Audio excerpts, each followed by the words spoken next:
Hello all, welcome to session 8 of C Sharp.NET training series. In this session, I am going to explain about .NET components. So let's get started. So what are the different components in .NET? .NET has two components. Let me show you what are the different components. .NET components are nothing but CLR is one component. Another component is BCL. What is this CLR? What is this BCL? I'll explain. As you can see this diagram, guys. Okay, you can see this diagram, right? Here, CLR means Common Language Runtime. This black color box in this diagram, whatever the black color box you are seeing, right? That is nothing but Common Language Runtime. What is the purpose and all? I will explain later. But for now, just understand. In this diagram, one of the component, as you can see, is a common language runtime. Okay. Other component is BCL. Where is BCL in this diagram? You see this yellowish orangish kind of thing. Okay. Base class library. BCL means base class library. CLR means common language runtime. These are the components of .NET. Okay. These two, this yellow color one, this black color one, that is common language runtime and base class library in this diagram are nothing but the .NET components. Someone asks you what are the different components in .NET. Simply answer saying that there are two components in .NET. One of the component is base class library. Other component is common language runtime. These are the two components. So let me explain in detail. So you see these components again have some other things, right? You see common language runtime again internally it has CLIs, CLS, CTS, JIT compiler, garbage collector, multiple things are there inside the common language runtime. So I'll explain all this diagram for you step by step. Okay. So first let's understand the components CLR and BCL. CLR stands for common language runtime. BCL stands for base class library. If I expand this CLR, as you can see in this diagram, if I expand this CLR, as you can see in this diagram, what is there in the common language runtime? CLI is there, JIT compiler is there, garbage collector. Three items are there. Let's see whether they are available or not. Let me collapse these parts for now. You see under CLR what are there? Under CLR we have first one is CLI. Okay. What is the second one?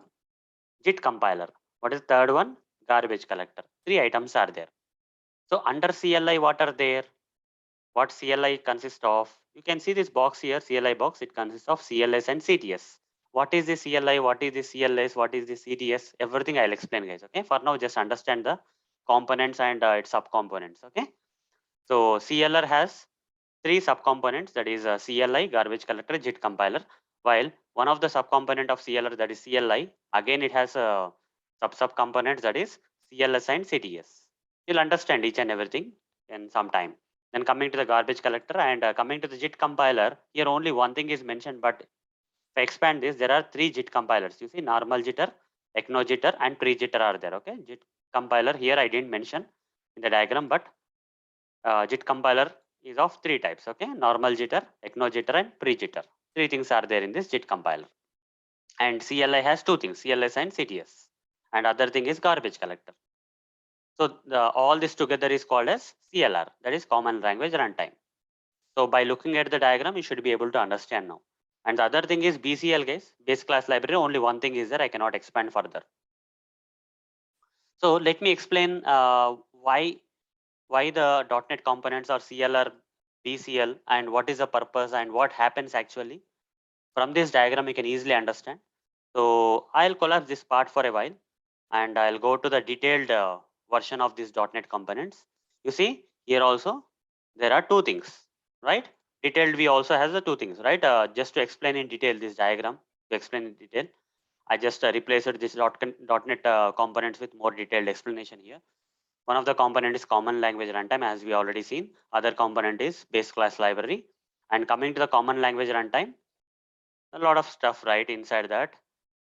So let me collapse this for a while. Okay.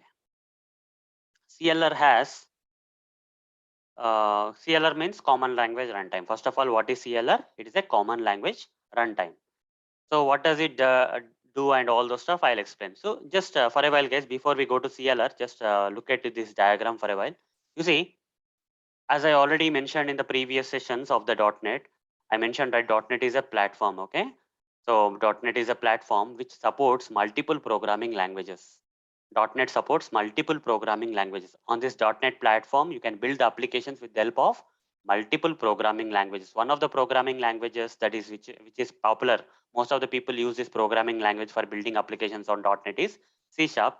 But not only C Sharp, guys, people can also build applications on .NET platform with the help of VB and with the help of JHash and all those stuff. There are around 60 plus programming languages. Okay, in this diagram, only three things I mentioned. First is VB.NET, second one is C Sharp.NET. This is a one programming language. C Sharp.NET is another programming language, and third means it can be anything in that remaining 61, right? Anything, any programming language. Okay, other .NET I mentioned. So what happens here is, okay, what happens in .NET is, so VB.NET code will be compiled. Okay, there will be separate compiler for this VB.NET. VB.NET compiler will be there. Okay, program specific compiler will be there, and here the code will be written in English, and according to the syntax of VB.NET, the code will be written, right?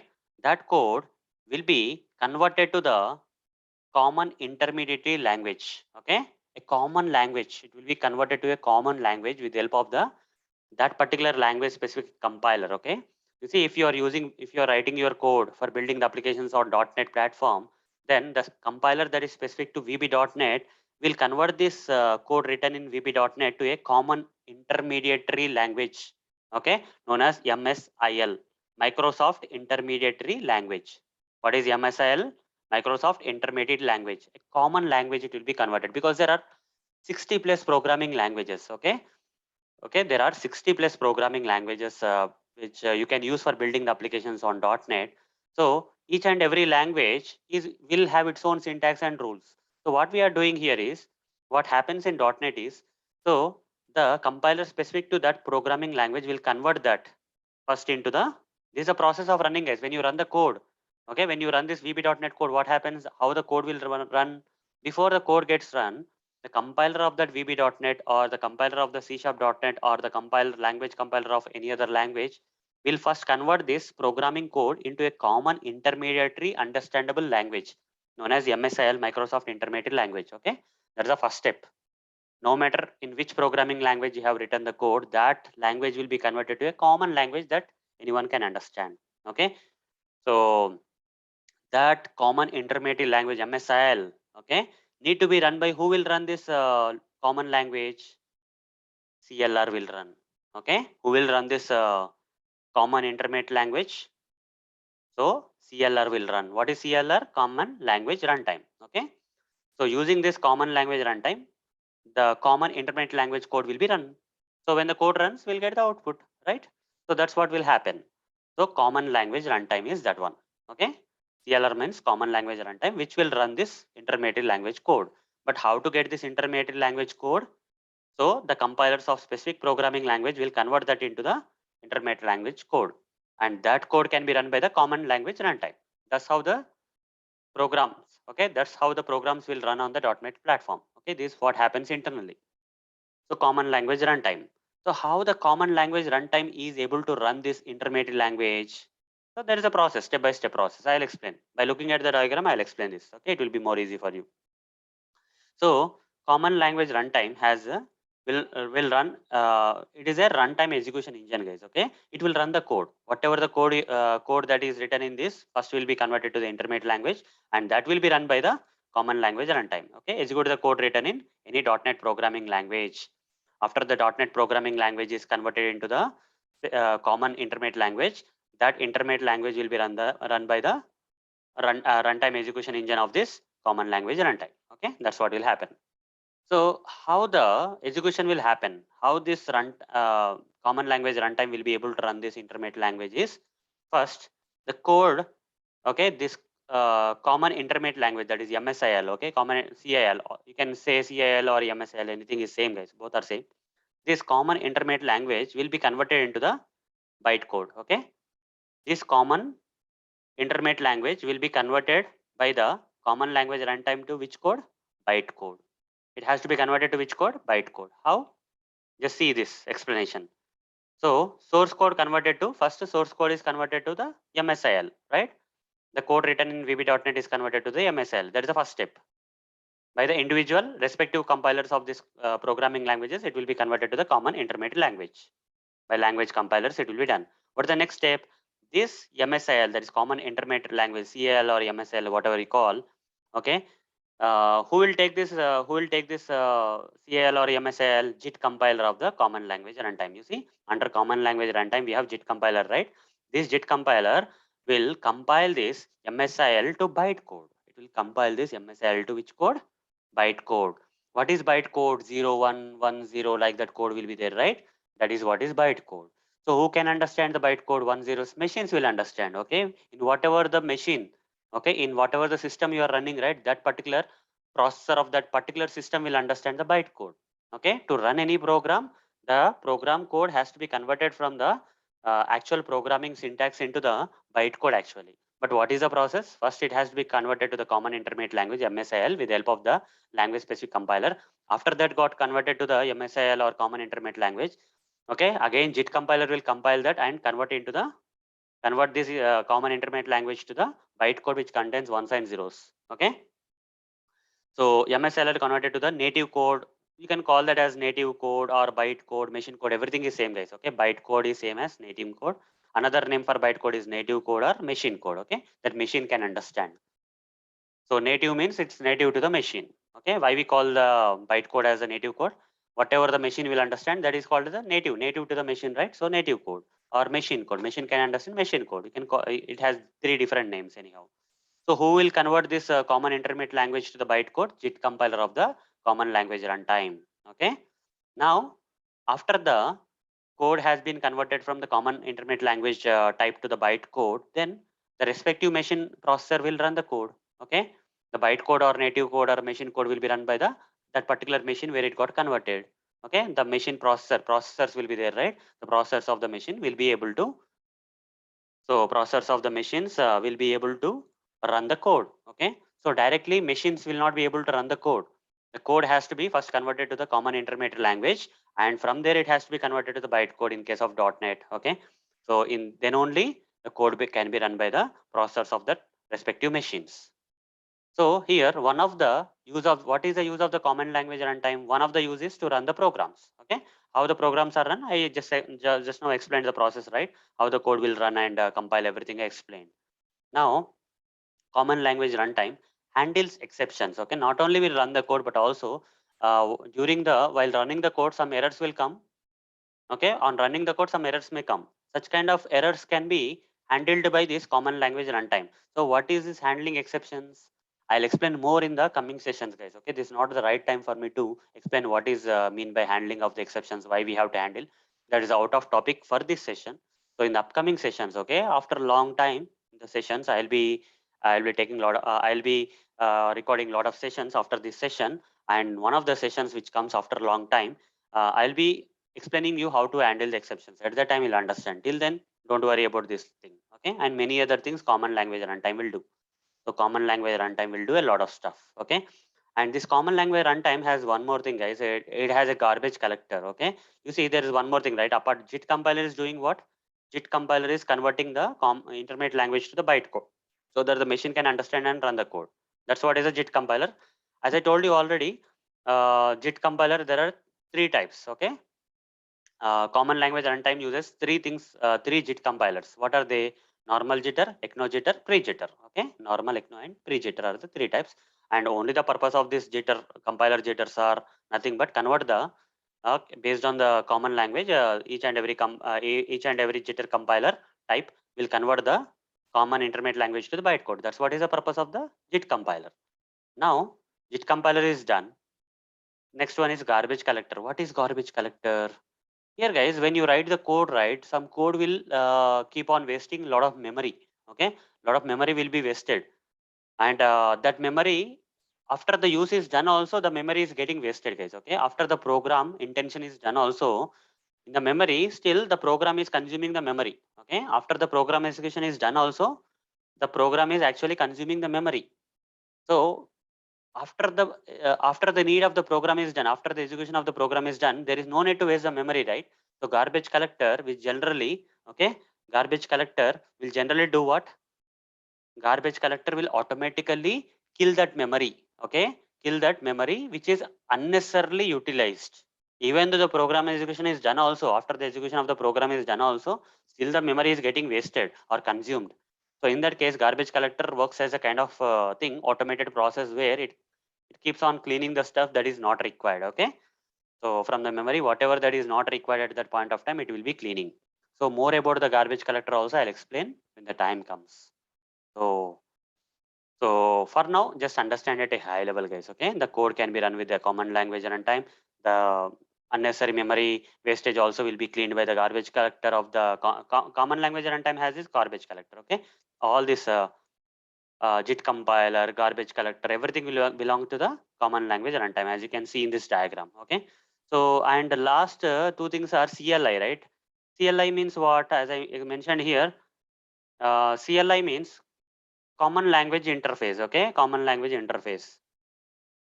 So here there is some here I didn't mention CLI, but I can mention if I want I can mention CLI also to make it more better. So CLI will be there, and this CLI will have two things. What are these? 1 minute. Okay, this is a better one. CLS, CTS. Okay, CLI has CLS and CTS. What are these CLS and CTS? CLR means common language runtime. CLI means common language interface.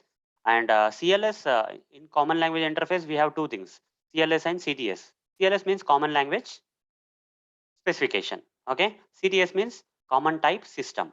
You see, why CLS and CTS are part of the CLR?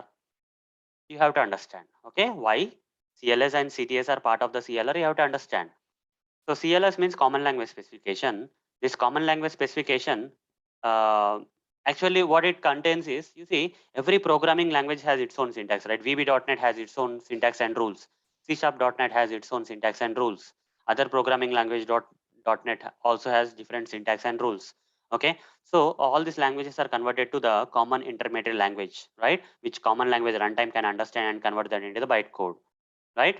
So to make this process possible, where any programming languages need to be converted to common language, intermediate language, and that common intermediate language need to be converted to bytecode, right? To make that process possible, we have the CLS and CTS. CLS talks is all about the syntax case. Okay, so different syntaxes. Okay, common syntaxes. It's all about the common language syntax supported by all programming languages. Okay, so when VB.NET syntax is converted to common language, whether it got converted properly or not, that is CLS. Common language syntax supported by all programming languages is nothing but CLS. It's one of the component of CLI. And CTS, common type system. You see, every programming language has its own data type, right? Here, VB.NET has its own data types. C#.NET has its own data types, right? So what are data types and all? If you are not clear about syntax and data types, don't worry, guys. So different programming languages have different data types and syntaxes. To overcome that problem, CLR maintains two components known as CLS and CTS at a high level. Okay, common language specification, which is all about the common syntaxes for different programming languages, and CTS maintains something known as common type system, that is different data types in different programming languages are different types. So common type system is maintained by CTS. Okay, they are part of CLI. CLI is part of CLR. And then we have JIT compiler. I already explained what is JIT compiler, what is the purpose. It will convert the common intermediate language to the bytecode. Okay, now there is one more thing known as BCL. Another component is there, right? CLR part is done now. In the detailed manner also, I completed CLR now. Now we have something known as BCL. BCL stands for base class library. What is BCL? It is nothing but the base class library, guys. So for all these programming languages to run, all the syntaxes to work, right? Without library, it's not possible. Okay, from the library, all you see, we cannot do the hard work from scratch. So the developers of .NET, okay, the developers of different programming languages or .NET has already done the hard work. They created a lot of stuff in advance. That stuff we are going to utilize to write the programs. We don't have to start from scratch. Already the developers of the .NET, that is a different programming language of .NET, has already done the hard work, and they are providing that hard work in the form of libraries. That libraries we have to use in our programs to make our job easy. So how this all comes into picture, I'll explain later. For now, don't worry about that, guys. So base class library is the hard work done by the developers of the .NET and .NET programming languages. Okay. So that hard work we are using as a smart work in our while writing the programs. How it is all will be done, that I will be covering later. Okay. So base class library, it is also known as FCL, guys. Okay, framework class library. You can also call BCLS, FCL, framework class library. Both means base class library only.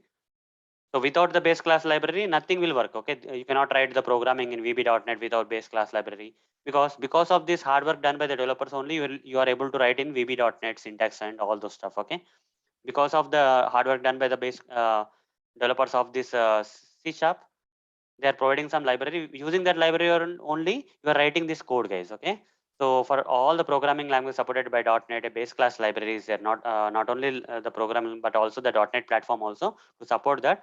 Our hard work is done by the developers of this .NET and different programming languages. Using that hard work, we are going to write the code and all on top of these libraries, or by utilizing these libraries, by utilizing the hard work done by the developers, we are writing the code. Okay, that is called as base class library.